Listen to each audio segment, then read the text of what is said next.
Welcome back to the Crypto's Key Conversation. There's a lot happening. We're going to start with this right here. This is from Cointelegraph. It says New York AG sues KuCoin for selling securities and commodities without registrations. The New York Attorney General Letitia James says the suit is the first time a regulator has claimed Ether a security in court. So if you come down here, it says, quote, the action is one of the first times a regulator is claiming in court that ETH, one of the largest cryptocurrency available, is a security. So there's a lot of conversations and a lot of back and forth, we can say attacks, if you will, that's happening. We're going to cover some of that within the community, but I wanted to start with that because that's huge, especially for us coming from the XRP community. We know what happened when that lawsuit was dropped against Ripple and the digital asset XRP, and what happened with Brian Armstrong and Coinbase and a lot of these other exchanges. We'll get to that, but I wanted to touch on this because if we come over here really quick, look at this. Look at all this red. At the time that I refreshed it, 6.7, Bitcoin dropped down to 20,000. And look who's coming out. Elizabeth Warren, here she goes, trying to capitalize on the chaos, right? That's what they do. So right here it says, as the bank of choice for crypto, Silvergate Bank failure is disappointing but predictable. I warned of Silvergate's risky, if not illegal activity, and identified severe due diligence failures. Now customers must be made whole and regulators should step up against crypto risk. So what's shameful about this is like, we've seen literally how they operate. And just in regards with her and Chairman Gensler, right? She's supposed to be the overseer of Chairman Gensler and the SEC, right? But she's sending him, all the questions that she's supposed to be asking him in the hot seat, right? That she asks everybody else, sending them the questions and the answers, right? So we see how they operate. But what they're doing is they're capitalizing on the chaos that, in my opinion, a lot stems from them as well. But it's tragic what's happened with the Silvergate stuff. And obviously there's, I think the Swiss bank or something is under the same microscope. So there's been just a lot of negativity and a lot of chaos that's been unraveling at this point. We're going to continue on here.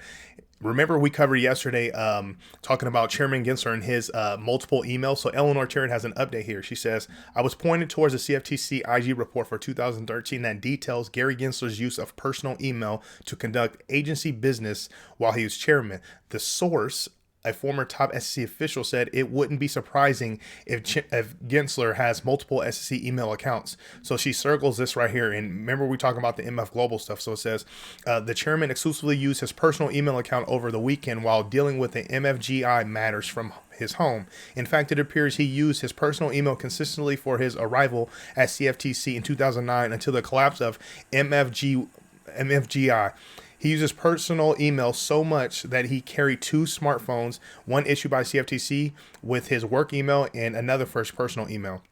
He used his personal email to schedule meetings and for substantive conversations. He used it to contact CFTC staff at their official CFTC email addresses as well as their personal email accounts. He used it because he didn't know how to access his official email at home. In reviewing hundreds of email messages using the chairman's personal email address, we found nothing that appeared corrupt, and he has since ceased this practice. Nevertheless, our examinations of the chairman's email was limited to email pertaining to MFGI. So this is just, I guess, some more information that she's been finding to validate kind of what's been happening. It's crazy because, like, why is our Chairman Gensler operating from multiple email accounts? And that's not even including, what we covered in the past, them utilizing third-party apps and stuff to hide their conversations. It's crazy. WheezyX says, the guy, Chairman Gensler, has multiple emails, multiple phones, multiple calendars, multiple arguments against Ripple. Just pathetic what our country has become, a web of corruption. Look at that word, web. We've been talking about the spider web, right? We're talking about connecting the dots. And as we zoom out, we can see that this is one giant spider web of corruption. This is literally, WheezyX always hits on the head. So shout out WheezyX, man.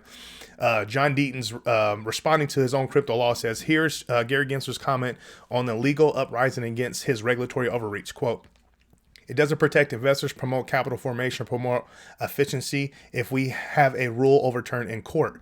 So he says the judge in the Ripple case said the lawyers at the SEC lack faithful allegiance to the law. The judge in the Voyager case felt similarly. The SEC enforcement director misled Congress when he last testified, which we covered on this channel as well. Now we see why these lawyers ignore the law. Gary Gensler thinks he's above it. It is just shameful, man. They try to throw the book and the law at everybody else, but they can't even abide by it themselves. It's tragic. Eleanor Terrett has another one here, and this is tying into what we just covered about the KuCoin being under the microscope under a lawsuit by the Attorney General, and now they're saying that ETH is a security. So we're going to come back over here. It says James said KuCoin lets investors trade popular virtual currencies such as ETH, Luna, and Terra USD, and that her case is among the first by a regulator alleging that ETH is a security. So there's a lot of stuff that we're going to cover right now, just a lot of conversations happening. So Najir K. Agarwal, I always butcher that name, says, obviously we disagree with the New York Attorney General's argument that ETH is a security. Coin Center will be monitoring the case, and if there's an opportunity to weigh in, we will. In the meantime, our argument for why ETH is not a security is unchained. Okay, exactly. Crypto Law and John Deaton hit on the head right here, because instantly when I read that, I'm like, okay, well, where the hell were you? It's right here. It goes, for all those who spent the last 2 years ignoring the Ripple case and disparaging the warnings from the, or disregarding, the warnings from the XRP community. Welcome to the party, friends. It says, so let's end the tribalism today and fight this war on crypto together. I'm a firm believer of it's never too late, okay? And you may have made some decisions in the past. Maybe you didn't join the fight, Brian Armstrong, Coinbase, and the like. But hey, it's never too late to jump in and do the right thing, right? So it is what it is. Band together. Obviously, you got to take your licks that you're going to get from the XRP community of all the hatred that was bestowed upon us when the lawsuit was dropped on us and XRP was classified as a security from the SEC, right? We had a lot of stuff that we had to deal with, right? So obviously there's some community members that are going to come back and, have a few words to say. But at the end of the day, all we want is to come together and fight the good fight and stand up against this blatant corruption that's trying to hinder and stifle the innovation within our space. And that's just straight up.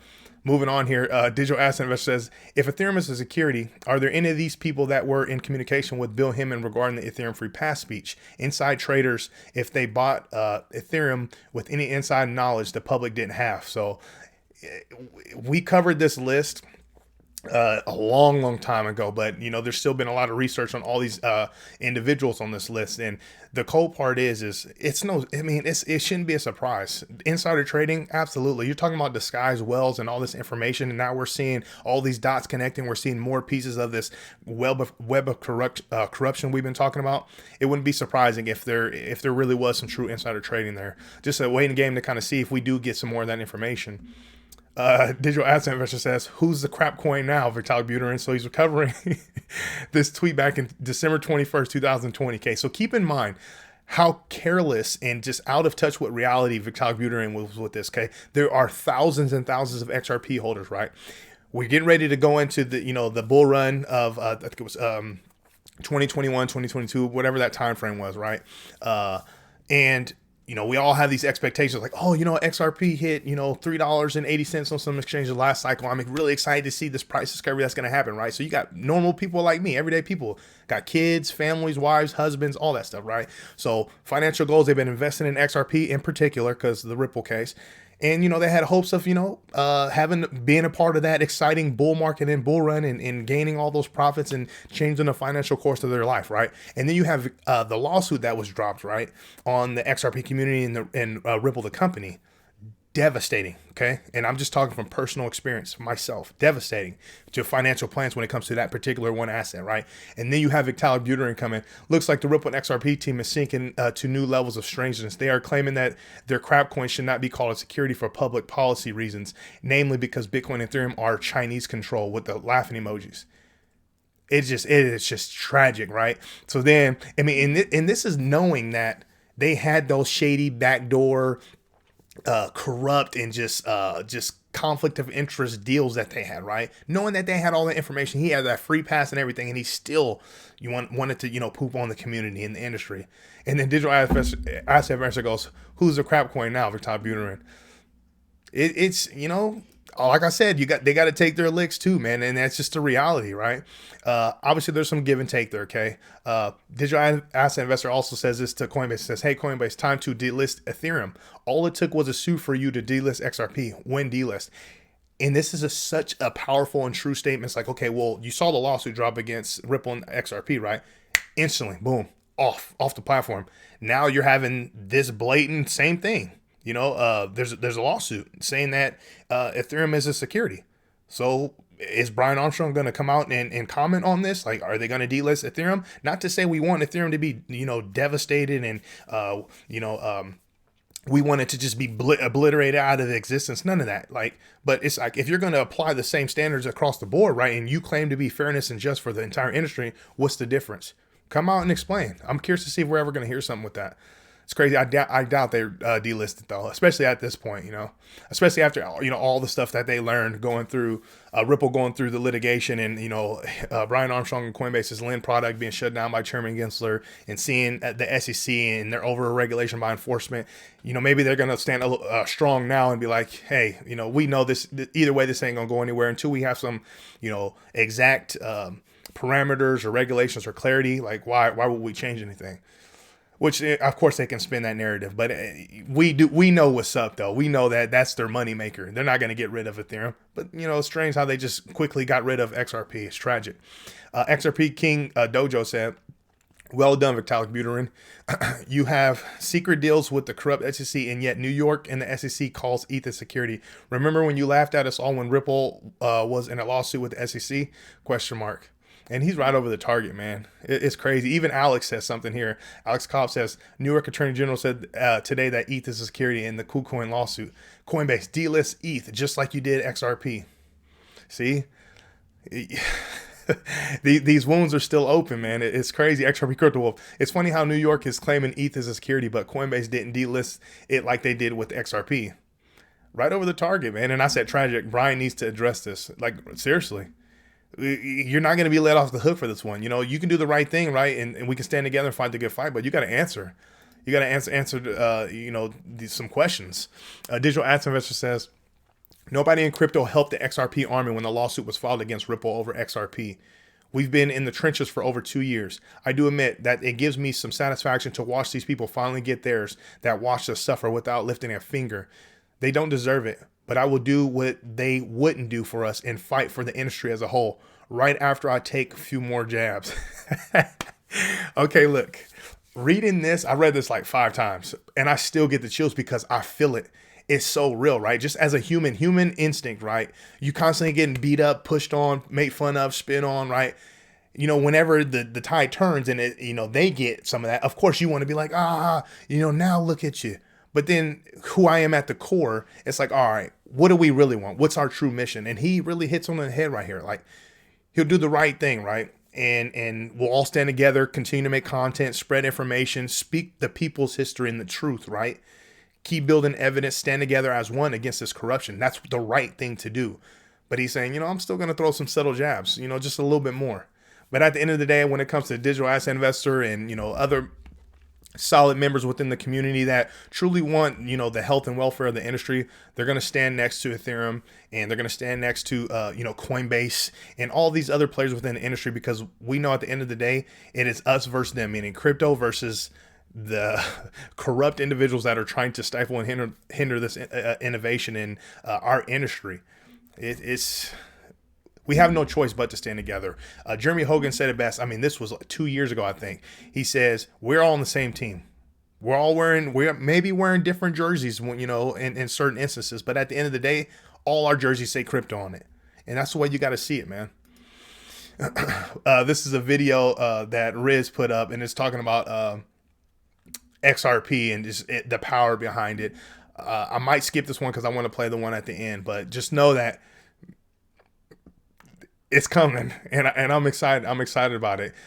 It could take months, another year. I don't care how long it is, but people are seeing the writing on the wall, man, and it's becoming more evident. Not just XRP, not just Ripple the company, but this space in general. There's so much potential, and there's so much more exciting days ahead. We have to fight the good fight. I wanted to cover this really quick from Watcher Guru. It says, just in, President Biden calls for a 30% tax on all the electricity used to mine Bitcoin and cryptocurrency. So now you're seeing this. You're seeing more tax on Bitcoin, and now you're seeing it on Ethereum, right? These are the digital assets that got the free pass from the SEC, right? More attacks are coming, man. And then even this. This is from Jungle. He says, Gary Gensler has informed President Biden that the SEC will be crushed in the Ripple court case, and the only way to slow down XRP investors is to double our tax. And then he has Biden right here. Oh man. Anyways, before I go, let's cover. Let's refresh this and see where we're looking at. It's looking like on CoinGecko here. We're currently sitting under $1 trillion market cap. This is crazy. Down 6 point. And I say this is crazy in relevance to now. I've been in this thing when it was, I want to say it was like well below 1.5 billion or not 100, it was like 100 billion or something. It was super low. So relative to today, this just happened. This is insane. Yeah, you can see Bitcoin sitting at 20,000, Ethereum sitting at 14, XRP sitting at 36, Cardano sitting at 30. If we come over here, see how much fear is in the market. Man, we were just at a neutral. Now we're in a fear, and I wouldn't be surprised when this thing updates. We might be getting closer to extreme fear, man. This is crazy how things have turned. Before I play this last video, make sure you come to the Crypto's Key Conversation YouTube channel, subscribe, and follow us on Twitter at Crypto's Key 1. I really appreciate your support out there. With all that being said, stay strong out there and be safe. I'm gonna play this video because this is powerful right here, and I know you've seen it. Why do I hold XRP? Because Ripple's the chosen one to lead the new global digital payment system, and they use XRP. In 2013, the Federal Reserve began looking for faster payments options. 2 years later, an action plan was born and a federal payments task force was created. It included one company focused on crypto, Ripple. In 2014, the World Bank and Better Than Cash Alliance, which includes the Bill and Melinda Gates Foundation, Clinton Global Initiative, and the governments of 32 countries, put out a report called The Opportunities of Digitizing Payments. 1 year later, the Better Than Cash Alliance featured one crypto company on their website, Ripple. Today, Better Than Cash Alliance and all other UN initiatives are focused on a single agenda, the Sustainable Development Goals for 2030. You can see the SDGs logo on Bill Gates' lapel, world-leading companies, the Better Than Cash Alliance website, and on the UN's official exchange, Exchange. What crypto is Exchange officially utilizing for their carbon credit solution? XRP. The world will move to a new international standard for exchanging electronic messages between financial institutions by 2025 called ISO 20022. Who was the first ISO 20022 member focused on distributed ledger technology? Ripple. Who's partnered with over 300 financial institutions, including Bank of America, American Express, PNC, Santander, SBI, HSBC, Standard Chartered Bank, Bank of England, India, Singapore, Scotland, Australia, and Indonesia, the largest banks in Japan, Canada, Egypt, the Middle East, United Arab Emirates, Thailand, Morocco, Bhutan, South Korea, Brazil, and Latin America? Ripple. Who is a former employee overseeing the Federal Reserve? Ripple. A former employee overseeing the world's largest asset manager, BlackRock's digital asset division? Ripple. Leading Australia's CBDC effort? Ripple. Who hired a former Treasury of the United States? Ripple. 2 former Federal Reserve attorneys to their board? Ripple. 2 former Clinton and Obama advisors, former Minister of Defense and Economics of Germany, former business director at Swift, former Swift board member, former CFO of PayPal, former head of the DTCC, former chief business officer at Uber, former VP of Amazon, and former SEC chair on their legal team? Ripple. Who's a member of the Digital Pound Foundation, Digital Dollar Project, Digital Euro Association, Mojaloop, IMF's high-level advisory board on fintech, Hyperledger Blockchain Consortium, Open Payments Coalition, Faster Payments Council, Global Payments Steering Group, Cross-Border Working Group, International Association for Trusted Blockchain Applications, Crypto Climate Accord, University Blockchain Initiative, World Wide Web Consortium, and a featured partner of the World Economic Forum with 3 members of their team directly listed on the WF website? Ripple. Now, does Ripple and XRP sound like they're going to disappear, or do they sound like they're part of a much bigger plan? You decide.